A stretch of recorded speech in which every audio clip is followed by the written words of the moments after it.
For over 1 year, the hill state of Manipur in India's northeast has been engulfed by an armed conflict. It is the longest running conflict India has witnessed in recent times. Over 220 people have lost their lives and at least 60,000 have been displaced.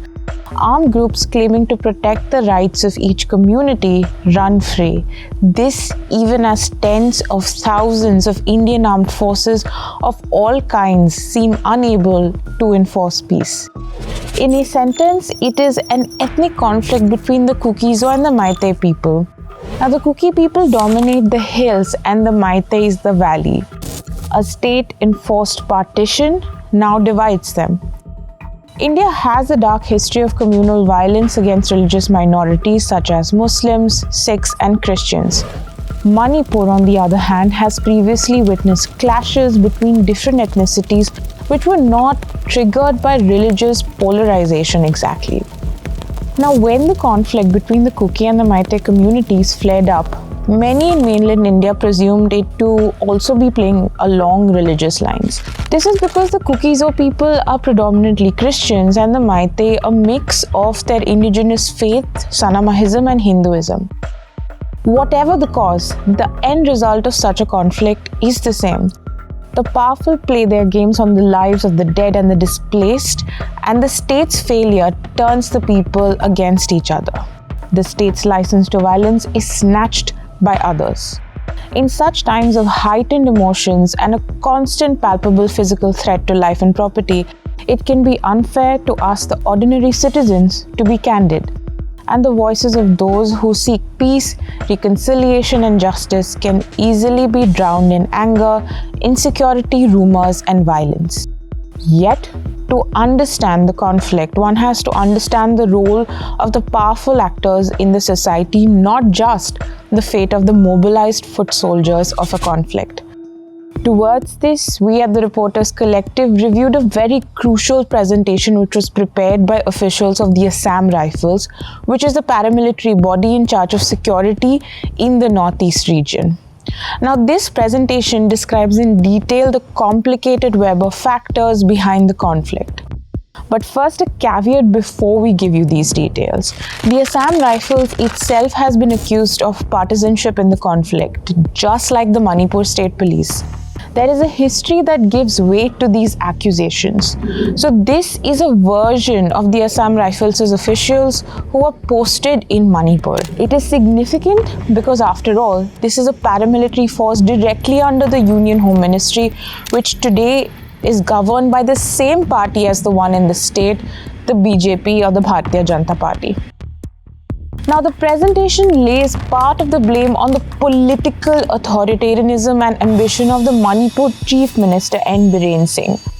According to this presentation, the hard stance of Manipur's Chief Minister, including his war on drugs and apprehension of vocal social media dissent, are among the reasons inflaming the conflict. This view, of course, goes against the state's ruling government and the Chief Minister.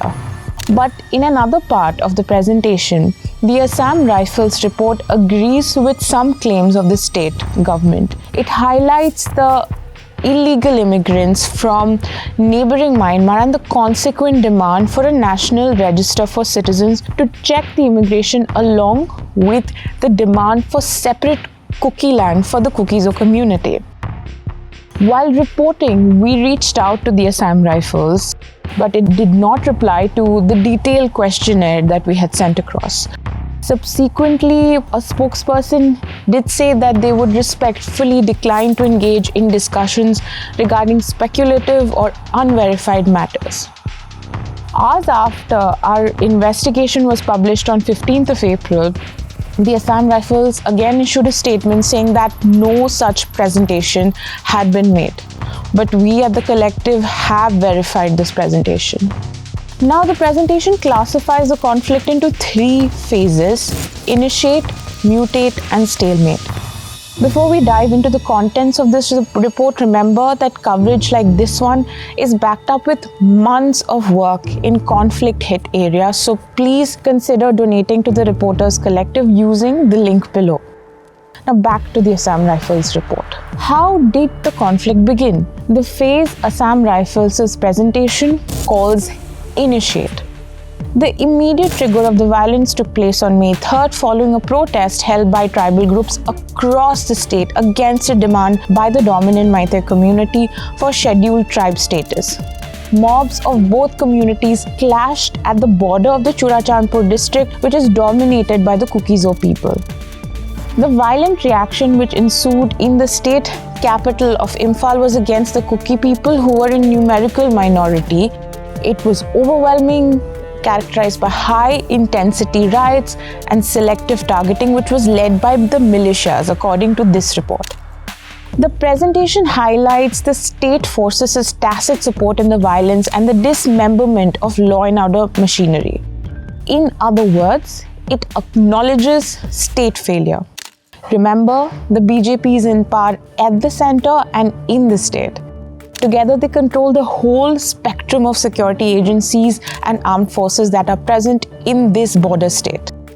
The report also talked about Meitei revivalism as a factor of the conflict. Now, this is a movement by one section of the Meitei community to assert their pre-Hinduism political and social identity as being distinct from mainland India. A new organization, the Arambai Tengol, emerged to claim that they were leading this movement and the Meitei people. Their black t-shirts with the signature logo of 3 pony riding warriors have been spotted in and around the valley area. The group, whose name roughly translates to spear wielders, was initially formed as a socio-cultural group that focused on the revival of the indigenous Sanamahi culture, which again is the ethnic religion followed by the Meiteis. The group was allegedly formed in 2021 under the aegis of the titular king of Manipur and BJP MP Laishamba Sanajaba. Like Arambai Tengol, another group, the Meitei Lipun, was also mentioned in the report by the Assam Rifles' officials. It is perceived to be influenced by the ideology of the Rashtriya Swayamsevak Sangh, or the RSS. In an interview with me in June, Meitei Lipun's head Pramod Singh said that he believes that if Meiteis become extinct, the last outpost of the Sanatan Dharma in Manipur will be gone. Now, he has reiterated his stance over and over again in several interviews as well.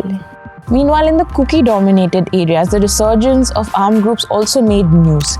Each community preferred to call their young men volunteers. And in the fog of this conflict, it became impossible for a journalist like me to define who is a volunteer and who are part of the armed militia groups. But most of them were foot soldiers driven by a larger political force. That became clear with time. The Reporters Collective also analysed over 8,000 FIRs that were lodged in the first 2 months of the conflict. From our reading, we gauged that over 7,800 cases of vandalism and incidents where residents of a place were forced to flee, about 189 cases of killings, including sexual assault, bodily harm and missing persons, and 79 cases of mass looting of weapons had been reported between May and June of 2023. I just want to highlight here that the mass looting of arms from police stations and outposts, according to police officials and retired officers I spoke to, was something which had never ever been seen in our country before.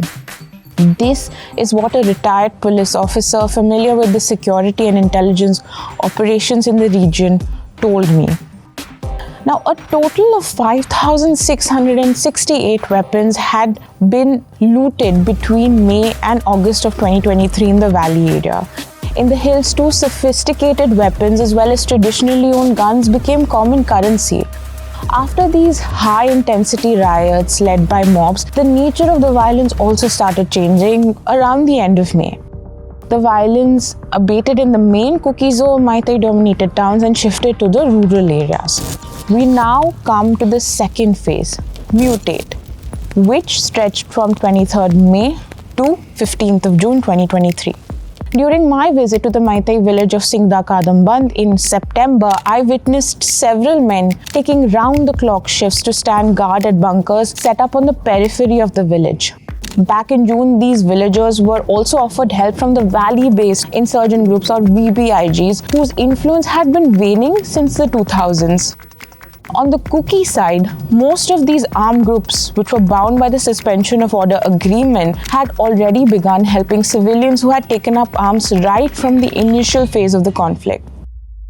According to the Assam Rifles' presentation, the involvement of these Sioux groups had put the VBIGs under pressure to also join the conflict on behalf of the Meitei society. With militias on either side amping up recruitment and training of youths, the conflict got to a point where you see this violence ebb and flow in parts, bringing this war to its third phase, stalemate. Instability in the past several months has become the status quo. This is despite the presence of around 60,000 armed personnel. It's been a never-ending cycle of attack, revenge killings and turf wars. Villages on both sides of the divide have drawn up rosters for men and women to perform various tasks and duties, right from guarding the bunkers to manning the checkpoints set up on the roads. Now, after understanding these three phases of the conflict, let us dig deeper into how the situation got to this point of instability. The answer lies in a complex web of politics, insurgency, and the drug trade that for many, many years now has come to dictate the socio-economic and political landscape of Manipur. What became evident from the report is that Biren Singh's war on drugs had played a significant role, first in the political landscape and later in fueling the conflict. In 2018, he had told the media house that thousands of hectares of land was being used for poppy cultivation in areas near the international border with Myanmar, and that poor economic conditions, lack of job opportunities, and the easy availability of drugs had led to a large number of drug addicts in the state. Now, Manipur sits adjacent to the infamous Golden Triangle, which is one of the biggest drug trafficking corridors in the world, located in Southeast Asia, covering the civil war-torn Myanmar. Drugs like heroin, opium, and methamphetamine from here feed the whole of the Asia-Pacific region. About 15 years ago, the drug trade caught up with Manipur. It was further accelerated by armed groups who found easy money in the drug trade. This brings us to the question, what does the supply chain look like and who are the participants and facilitators of the drug trade?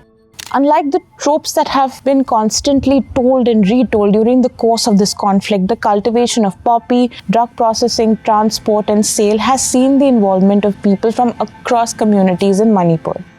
According to the data shared by the Narcotics and Affairs of Border of Manipur, of the 2,518 arrests made in drug cases since 2017, 873 were Kuki-Chin people, 1,083 were Muslims, 381 were Meiteis, and 181 were others. In 2018, Thanaujam Brinda, the former additional superintendent of police in the NAB, had claimed that the authorities had caught only a small fry while giving a pass to high-profile drug lords with political connections and politicians themselves. She was, of course, referring to the arrest of an alleged drug kingpin, BJP leader and then head of Autonomous District Council, Lukhosai Zo. The Manipur CM was also accused of pressurizing NABB to drop the case. Zo, who had jumped bail, was later acquitted, and all the accused denied their role in the drug trade and the specific allegations made against him. Now, More at the Indo-Myanmar border is a critical point of smuggling, extortion or loot by security forces. A source told TRC that a trade of this volume, which according to one estimate was about 70,000 crore rupees a year, can only be run with political patronage. If I'm being frank here, it's been really unclear if any disequilibrium in the drug trade could have sparked off this crisis, but it was one of the immediate causes, as was pointed out in the Assam Rifles report. In 2022, Biren Singh claimed again that his war on drugs was going well. A year later, when the conflict began, several Meitei civil society organizations gave the drug trade a communal color by claiming that it was largely the business of the Kuki community. It was around this time that the rift between the Kuki and the Meitei MLAs of the Manipur BJP unit also came out in the open. The Kuki political leaders accused Biren Singh of communalizing the state and targeting their community by supporting the Arambai Tengol and Meitei Lipon. These were the same MLAs who, with the overt support of the Kuki armed groups, had backed Biren Singh during the 2022 assembly elections. In August of 2023, about 3 months after the conflict started, 10 Kukizo MLAs, 7 of whom are from the BJP, in a statement demanded a separate administration for the Kukizos. Despite this demand and repeatedly holding Biren Singh accountable for the conflict, these Kuki leaders from the BJP have not yet resigned either from his cabinet or the party. One of the Kukizo MLAs I spoke to, in fact, said that the state government wants them to resign in order to conduct a by-election. But considering the anger which was evident in the election results as well this time against the Maithei community and particularly Biren Singh, it almost seems impossible that a candidate endorsed by the Manipur CM would win in any such by-election. So you see, the layers of Manipur politics, the linkages between the political elite and the interests across ethnic divides just paint a picture that is a lot more complex than a simple clash between these two communities. What we are left with now is a situation where gun-toting men, young and old, sit and guard their villages day and night. One can be sure that no one wanted their young ones to pick up the gun, but by now, many have become part of their respective communities' saviors. Has this stopped any of the illicit drug trade? Officials and experts say it has not.